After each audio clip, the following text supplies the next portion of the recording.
Right, there's lots of things we can do when we can't handle physical objects and move them between ourselves to just practice drawing from observation. There are various exercises, you see them on the internet, where people take a piece of paper, twist it. If you notice what I'm doing, I'm almost stretching it to create a twist. And then pop it on the table and then they start drawing from it.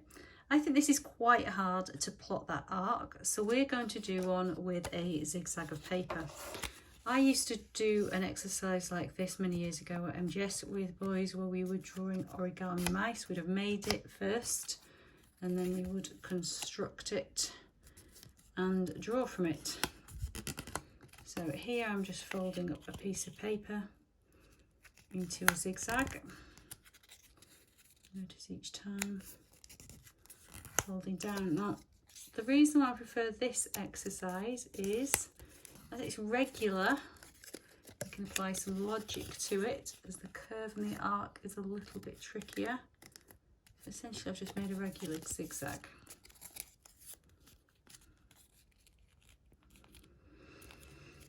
Da, da, da. Here it is. I can pop that on the table there and position it where I want it. Now, it's not exactly correct, but it will do the job. So if I start my drawing, I'm going to reposition it so I can see what I'm doing because I'm working through the camera screen. So I'm going to look for this line here and I'm going to draw a line on my piece of paper. And then I'm going to look at the angle at that point there. It's coming up and it's quite steep. If there's a vertical line here,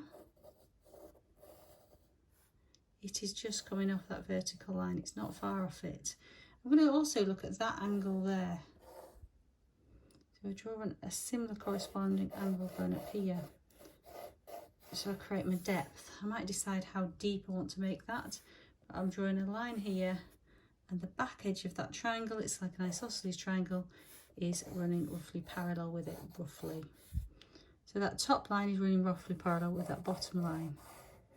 Now it's coming down steeper here, it's coming actually off my line, but I'll work with that.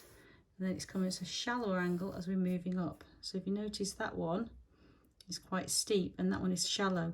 If I put the penciling line there and the penciling line here, you can see that these two lines are not running parallel. So it's going slightly wider. Now we can apply some principles here. So if this is the edge running back there, this has to connect somewhere down there, this side that we can't see. If I say it's there, we know the bottom point here and the bottom point there will be running roughly parallel. So I can start constructing, applying a degree of logic to this. So this angle, it's almost like an equilateral triangle, but from this viewpoint, it looks a little bit like that. I can just see the underside of it, not a lot, maybe it's a bit steeper. And then the next one looks like it's coming quite far. And again, I can apply my logic. This line's going back up here. That's the bottom point there. So I'm using a combination of my logic and observation to create and convey something that looks reasonably accurate. Come steeper again at this one.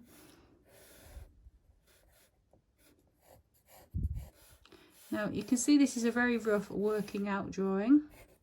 It's actually off the paper at this end, that's what's floating in the sky. You can see it's quite rough, the drawing. And then what I might do is attack it with a rubber and just loosely lighten it and then start working back into it with a cleaner line. Now in this case I am doing the very heavy outline, but I'm just looking at the structure of the drawing.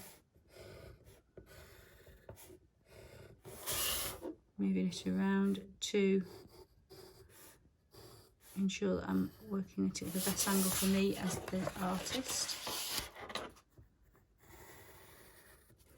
I could apply tone, but at this stage all I'm doing is looking at construction. And if something is convincing or not convincing on the picture plane. Come off that line a bit there, but not to worry. I'll pop it round and have a little look at it. Put this back over here.